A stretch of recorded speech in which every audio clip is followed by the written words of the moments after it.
May be हा माझा शेवटचा दिवस असू शकतो लॉगिंगचा.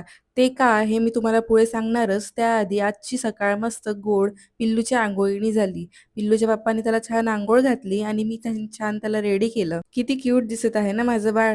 आईचीच नजर पहिले लागते बाळाला असं म्हणतात. त्याचं आवरल्यावर त्याला त्याच्या पप्पाच्या ताब्यात दिलं आणि हेही सांगितलं जर जमत असेल तर प्लीज त्याला झोपून दे. माझी अंघोळ झाल्यावर आधी ते वॉशिंग मशीन मध्ये सर्व कपडे धुवायला टाकले, कारण ते एकदा राहिले की राहूनच जातात. तेवढ्यात बघते तर काय, पप्पानी खरंच पिल्लूला झोपवलेलं होतं. तेच जेव्हा मी त्याला झोपवते तो लगेच झोपतच नाही, खूप त्रास देतो. दूध मागणार, गाणे लाव म्हणणार, हे म्हणणार, ते म्हणणार. म्हणून मी मोस्ट ऑफ द ट्राय करते की जेव्हा अवी घरी असते तर अवीच पिल्लूला झोपवणार. हा झोपला म्हणजे मी माझी बाकीची कामं एकदम शांतपूर्वक करू शकते. छान रेडी झाली आणि आधी देवपूजा करायला घेतली. देवपूजा केल्याशिवाय मन काही प्रसन्न वाटतच नाही. डिलिव्हरीपासनं वेट खूप वाढलेला आहे आणि ते आटोक्यात आणणं आता खूप गरजेचे आहे. त्यामुळे आजपासून मी थोडं डाएट चालू करणार आहे. डाएट म्हणजे एकदम कमी तेलातली भाजी आणि चपाती, एकदम साधं जेवण आणि त्यासोबत थोडाफार सॅलड. माझा स्वयंपाक करून झालेला होता. लगेचच मी छान ओटा आवरायला घेतला होता.